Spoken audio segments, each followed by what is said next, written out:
Sometimes the most precious gifts from parents are not words or possessions, but the memories they leave behind. In royal families, those memories often took shape in gemstones. Sapphires accompanied daughters at the most important turning points: an 18th birthday, a wedding, the birth of a child. Each blue stone was almost like a promise. You are not alone. This love will stay with you. Perhaps you too have something that ties you to your parents: a ring, a photograph, or a letter. For royal daughters, sapphires often carried that role. But why sapphires? And what were their parents truly saying with these gifts? This Sapphire Month will trace this tradition from the British royal family to the great dynasties of Europe. And within this legacy, there is one sapphire brooch that seemed forgotten for a time, before finding its way back into view. Before we begin, please support my channel by clicking on the like and subscribe buttons. Thank you. Our story begins with a father's love for his daughter. King George VI and his wife, Queen Elizabeth, had a remarkable talent for marking the most important moments in their daughter's life with jewels that seemed to speak a language all their own, and very often that language was spoken in sapphire. When Princess Elizabeth turned 18 in 1944, the world was still gripped by war. London bore the scars of bombing raids, rationing ruled daily life, and uncertainty clouded the future. Yet amidst this darkness, her parents chose a gift that would sparkle through the decades: a Cartier bracelet set with square-cut sapphires and baguette-cut diamonds. Picture this moment, a young princess receiving such an exquisite piece during one of history's most challenging periods. There's something deeply moving about choosing beauty and permanence when everything else felt fragile and temporary, don't you think? But this raises a wonderful question. Why sapphires? Of all the stones in the world, why did this deep blue gem feature so prominently? I think the answer lies in a quiet family preference, a shared love story. Her mother, the future Queen Mother, adored sapphires. Her own engagement ring featured a beautiful sapphire, a personal and meaningful choice. It seems King George VI shared this love, or perhaps came to love the stone through his wife. So when he chose a sapphire for his daughter, he wasn't just giving her a precious stone. He was sharing a piece of his own heart, a color that symbolized his own happy marriage. 3 years later came an even more remarkable gift. When Princess Elizabeth married Prince Philip in November 1947, King George VI presented his daughter with an extraordinary wedding present: an antique sapphire and diamond necklace with matching earrings. These weren't contemporary pieces.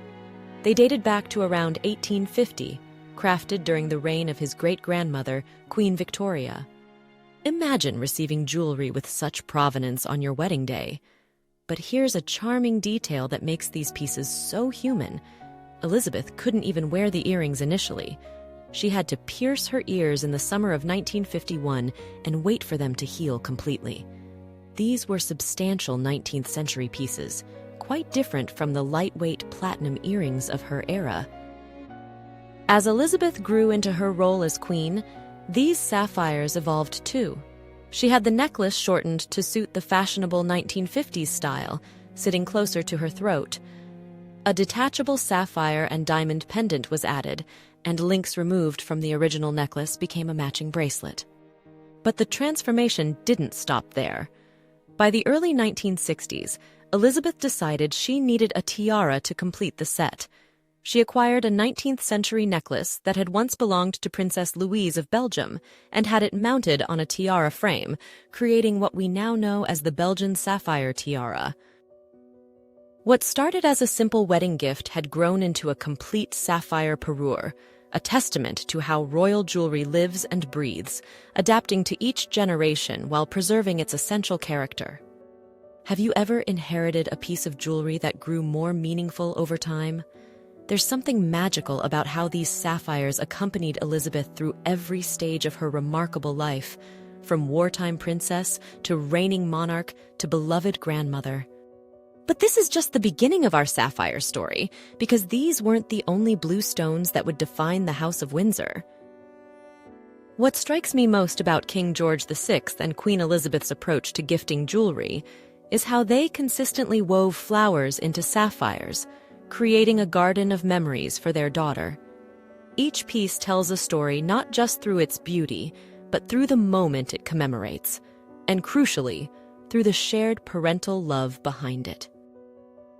The Cartier gold and sapphire flower brooches are perhaps the most intriguing. Acquired separately by both parents in 1942 and 1945, these matching clips feature cushion-shaped sapphires surrounded by brilliant diamonds, designed as delicate flower heads. Can you imagine the thought that went into buying them years apart? It's as if the king and queen were building a collection of precious moments together, one bloom at a time. Then came Elizabeth's 19th birthday in April 1945. The war was finally ending, and with it came this exquisite floral Cartier brooch from both her parents.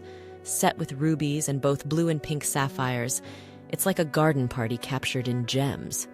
The piece reportedly came with matching flower-shaped earrings, though these have rarely been seen in public over the decades. But here's what I find most touching. When Prince Charles was born in 1948, King George VI and Queen Elizabeth presented their daughter with what's called a flower basket brooch, a giardinetti, or little garden. Set with diamonds, sapphires, rubies, and emeralds, it became one of Elizabeth's most treasured pieces, appearing at countless engagements. These brooches have fascinating lives of their own, with a true habit of disappearing and reappearing when you least expect it.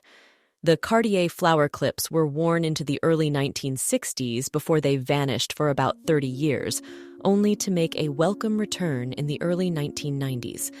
But then, their story took another turn.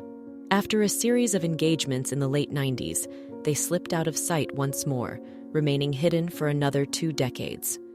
So when Queen Camilla wore them to the Royal Maundy service in 2024, it was a genuine surprise for royal watchers. It wasn't just a tribute, it was the reappearance of a truly elusive treasure. It truly felt like watching long-lost friends finally return to the stage after a second-long absence. What makes these pieces even more precious is how Elizabeth treasured each one throughout her entire life. The flower basket brooch became a symbol of generational continuity. She wore it for momentous family occasions across 7 decades, from her son's first portrait in 1948 to her great-grandson Prince George's christening in 2013, and even chose it for her Christmas message that same year, creating a visual thread connecting past, present, and future monarchs. Most poignantly, just months before her death in 2022, at age 96, Elizabeth chose to wear that same floral spray brooch from her 19th birthday to the Chelsea Flower Show. There's something deeply moving about seeing her honor her parents' memory by wearing their gifts, even in her final public appearances, as if carrying their love with her to the very end. Of course, the sapphire gifts weren't only for their daughter. There was one particularly lovely piece King George VI gave to his wife, Queen Elizabeth, for one of their anniversaries, a modern floral brooch, sparkling with sapphires and diamonds. The Queen Mother wore it often for decades. It was a symbol of their enduring partnership. After her mother passed away in 2002, this brooch was inherited by Queen Elizabeth II. And here, the story takes a quiet, poignant turn. Despite having it in her collection for years, the Queen only wore this very personal jewel in public on one prominent occasion, during a visit to Australia in 2011. There's a beautiful emotional contrast here, isn't there? The brooch began its life as a celebration of a happy marriage. For their daughter, decades later, it became a quiet tribute. Wearing it must have been like carrying a piece of her parents' love story with her, a silent reminder of them, long after they were gone. While Princess Elizabeth was being prepared for a throne, her younger sister, Princess Margaret, was carving her own path, one marked by glamour, a keen sense of style, and a very personal collection of jewels. And within it, Sapphires told a story not of succession, but of intimate family affection. Our first stop is in 1946 at Windsor Castle. A 15-year-old Princess Margaret is about to be confirmed into the Church of England. For this deeply personal, spiritual milestone, her grandmother, the formidable Queen Mary, had a special gift. It was a petite, stylish Art Deco brooch with the clean, geometric lines of the 1920s, featuring a beautiful sapphire set amongst sparkling diamonds. But the real treasure wasn't just the jewel itself. Tucked inside the fitted case was a small note written in Queen Mary's own hand. It read, "For darling Margaret on her confirmation day from her loving Granny Mary. God bless you." But the gifts of love didn't stop there. Princess Margaret also received a beautiful sapphire brooch from her mother, the Queen Mother. This particular jewel has a lovely history, a piece passed through 3 generations of women. It originally belonged to a suite of sapphires that Queen Mary had given to the Queen Mother as a wedding gift in 1923. Decades later, the Queen Mother chose to pass this one small, delicate cluster brooch from that set down to her own daughter, Margaret. Now, it's no secret that after Princess Margaret's passing, many of her magnificent jewels were sold at a famous auction, and yet this modest sapphire brooch was not among them. It was passed quietly to her daughter, Lady Sarah Chatto. It makes you wonder, doesn't it? In a collection of spectacular tiaras and necklaces, why was it so important to keep this one? Perhaps the answer is simple. Some jewels are valued not for their carats, but for the love story they carry. But I also think there's a wonderful, practical reason. Unlike a grand state tiara, this is a small, versatile brooch that's easy to wear, perfect for a daytime engagement. And honestly, it suits Lady Sarah's personal style so beautifully. She has this wonderful, understated grace, and this little brooch fits her wardrobe seamlessly. It was a piece she could not only inherit, but truly live in. And that family line continues with another set of jewels. In the 1950s, a pair of elegant sapphire earrings entered Princess Margaret's collection. They have a classic design, with narrow sapphire drops framed by diamonds, and even tiny, subtle ruby accents that add a little spark. Margaret wore them for decades, and just like the little brooch, these earrings were also passed down to Lady Sarah. And the wonderful thing is, the story hasn't ended. We still see them today. When Lady Sarah attends an event, perhaps a party for her brother's design company, these familiar sapphires sometimes make an appearance. They are a quiet, beautiful link to her mother, a legacy in blue that continues to shine. When Queen Elizabeth II looked at her jewelry collection and considered what to pass on to her only daughter, she faced a delicate balance. Most of the crown jewels and state pieces would naturally flow to the male line, to Charles and eventually William. But Anne, the Princess Royal, deserved something special too. The sapphires that found their way into Anne's collection tell a fascinating story of maternal thoughtfulness, though we're often left wondering, are these precious gifts or carefully considered loans? Among Princess Anne's most intriguing pieces is a sapphire and diamond cluster brooch that bears a striking resemblance to one of the most romantic jewelry gifts in British royal history. The brooch features a central sapphire surrounded by 12 round diamonds, exactly the same configuration as the famous brooch Prince Albert gave to Queen Victoria on the eve of their wedding in 1840. But Albert, it seems, had copies made, and one of these may have found its way to Princess Anne. The provenance remains tantalizingly unclear. Some sources suggest Albert commissioned copies for his daughters, while others point to a second, smaller brooch he had made for Victoria herself in 1845. What we do know is that this particular copy likely passed through Princess Helena, Albert and Victoria's third daughter, before eventually appearing at auction, where, according to jewelry expert Susie Menkes, the Queen bought it back for her own daughter. There's something deeply symbolic about Anne wearing a copy of the brooch that launched the great royal romance between Victoria and Albert. It connects her not just to her great-great-great-grandmother, but to the very foundation of modern British royal marriage traditions. When Anne wears this brooch, as she did memorably at her 50th birthday celebration in 2000, appearing alongside her mother who wore the original Albert brooch, the two pieces create a visual dialogue across generations. Perhaps no piece in Anne's collection carries more dramatic historical weight than the pearl and sapphire choker that once adorned the neck of Empress Marie Feodorovna of Russia. The choker consists of 4 neat rows of pearls, 164 of them in total, interspersed with 20 diamond-encrusted vertical bars. The centerpiece is a magnificent sapphire surrounded by 2 rows of diamonds. Marie Feodorovna, the mother of the last Tsar Nicholas II and sister to Britain's Queen Alexandra, was photographed wearing this piece multiple times in the 1890s, often positioning the ornate clasp at the back of her neck for a cleaner line. When the Russian Revolution destroyed the Romanov world, Marie Feodorovna fled to Denmark, taking only what jewels she could carry. This choker was among the treasures that followed her into exile.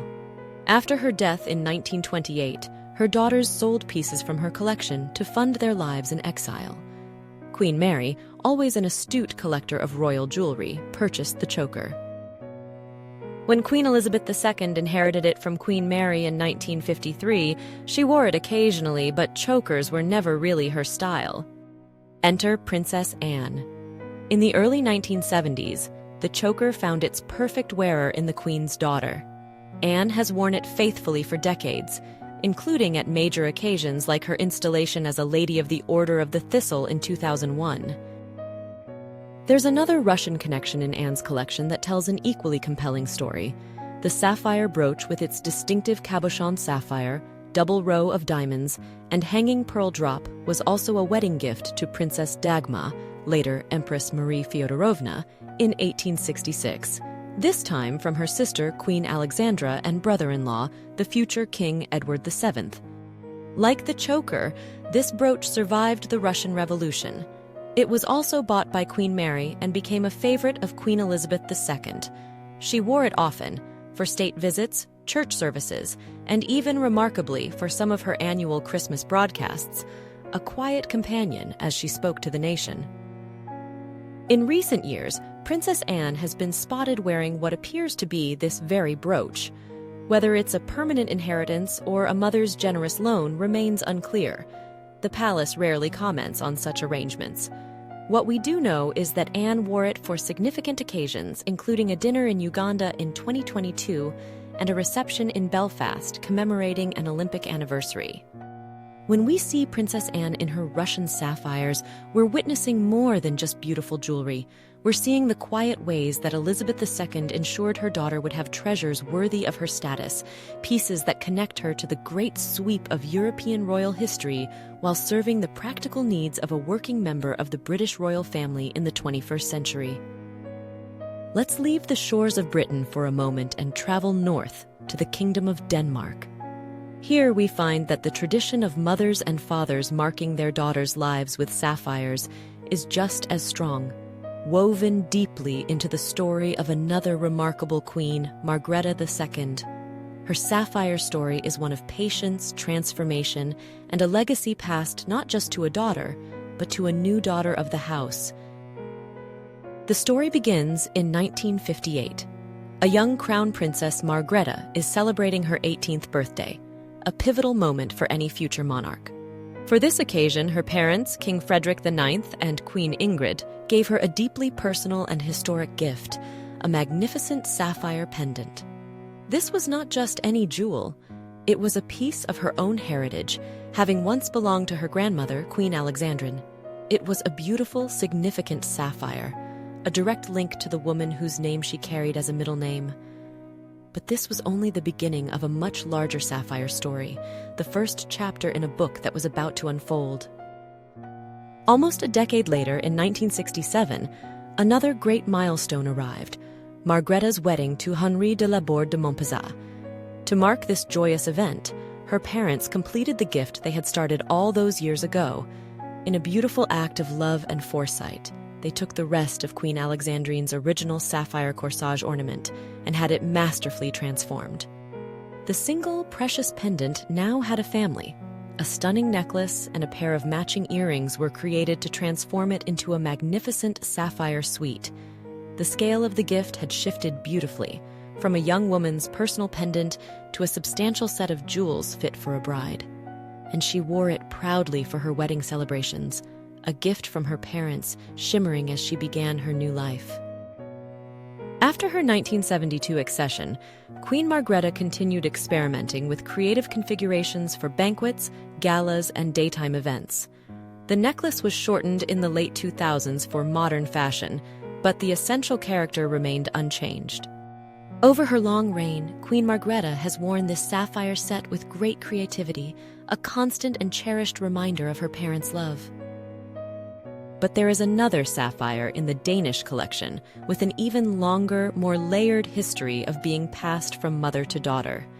It's the exquisite Connaught sapphire brooch. This beautiful heirloom, featuring a large faceted sapphire surrounded by diamonds with delicate swags of pearls suspended below, began its royal life in Britain. It was a wedding gift to a granddaughter of Queen Victoria, Princess Margaret of Connaught, who then took it with her to Sweden. Her only daughter Ingrid inherited it and brought it to Denmark when she married the future King Frederick IX. Queen Ingrid treasured this brooch, and she established it as a jewel for family milestones, wearing it for the engagement announcements of her own daughters. It was a mother's jewel, reserved for the happiest family news. In time, she passed it down to her eldest daughter, Queen Margrethe, who continued the tradition of selective, meaningful wear. Then, in 2006, Margrethe continued the tradition in the most wonderful way. To mark the birth of her first grandson, Prince Christian, she gifted the heirloom brooch to her daughter-in-law, Crown Princess Mary. It was a profound gesture of welcome and continuity.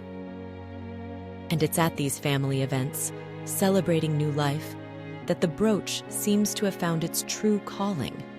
Crown Princess Mary wore it for the christening of Prince Christian, and again for the christening of her twins. It has become a talisman of sorts, a silent blessing from the generations of mothers and grandmothers who wore it before.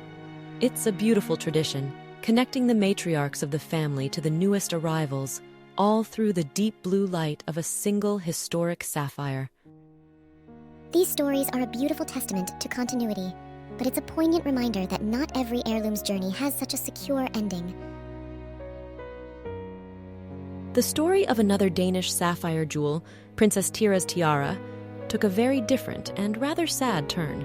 Like so many of the pieces we've discussed, it began as a gift from parents, King Frederick VIII and Queen Louise, to their daughter, Princess Thyra, likely for her 18th birthday around 1898. It was a beautiful and clever design, with 5 scrolling elements set with deep cabochon sapphires. And it had a secret. The sapphires could be swapped out for turquoises, making it wonderfully versatile. After Thyra's death, the tiara was passed to her niece, and then eventually to her great-niece, Princess Elusive of Denmark. For decades, this was Princess Elizabeth's tiara, the one she wore to family weddings and milestone birthdays. She cherished it, and even stated her hope that it would one day return to the main line of the royal family to be worn by future generations. But sadly, that was not to be. After Princess Elizabeth passed away in 2018, her heirs made the difficult decision to sell the tiara. In 2022, it went to auction, and this beautiful piece of Danish royal history, a gift from parents to their daughter over a century ago, left the family forever. It's a bittersweet story that makes you appreciate just how precious and how fragile these legacies can be. Our journey now takes us to the Netherlands, and a story that is beautifully different. Here, the legacy is held in the intricate, brilliant architecture of a necklace that has graced the necks of 4 generations of Dutch queens and a future one. Our story begins in 1901 at the wedding of a young reigning monarch, Queen Wilhelmina. Her mother, the wise and beloved Queen Emma, presented her with a wedding gift of breathtaking ingenuity, the diamond trellis necklace. It's an exquisite piece, a delicate lattice of 100 diamonds set on 3 rows of knife-edged bars. It's both geometric and graceful, a truly modern design for the dawn of a new century. But this necklace had a secret, a quality that made it a truly exceptional gift for a queen. It was designed to be transformed. The diamonds in the middle row could be swapped out for pearls, for a softer, classic look, Or, most importantly for our story, they could be replaced with deep blue sapphires, completely changing the character of the piece, making it bolder, more dramatic, and full of color. And Queen Emma's gift has been a silent witness to Dutch history ever since. This is where we can flash forward, watching this incredible necklace travel through time. After Wilhelmina, it was worn by her daughter, Queen Juliana, who even ingeniously wore it as a tiara on a visit to the United States. Then it passed to her granddaughter, Queen Beatrix. And now, in our time, it has found a brilliant new life with Queen Maxima, who wears it often, both in its all-diamond form and with the striking sapphires. But the most wonderful part of this story, for me, is seeing the tradition come full circle in the 21st century. The necklace is now being worn by the next in line, the Princess of Orange, Katharina Amalia. The legacy is secure, and beautifully, for Prince Christian of Denmark's 18th birthday gala, the Princess of Orange chose to wear the necklace in its sapphire form, a vibrant, youthful continuation of her family's history. It all comes back to that one moment in 1901, a mother's gift to her daughter on her wedding day, a design that is just as elegant and modern today as it was over 120 years ago. It's a true testament to a mother's wisdom and a living piece of history that continues to shine. So, we've traveled from the palaces of London to Copenhagen and Amsterdam, tracing this beautiful blue thread of memory that connects parents to their daughters. But here's what I'm curious about. Do you have a family heirloom that carries special meaning? Perhaps it's not a sapphire brooch or a diamond tiara, but maybe a simple ring, a vintage watch, or even something non-jewelry related that connects you to your parents or grandparents? I'd love to hear your stories in the comments below. And on that note, I'm always so curious to hear your thoughts on our journey today. Did this theme of parents gifting jewels to their daughters resonate with you? I'd love to know if you enjoy this kind of storytelling, focusing not just on the carats and the history, but on the human emotions behind these incredible legacies. Your feedback is so valuable as I plan our future stories. Thank you so much for joining me on this journey through this legacy in blue. If you enjoyed our time together, I would be so grateful if you'd give this video a like and subscribe to the channel. I have so many more stories of history and heirlooms to share. Until next time, take care.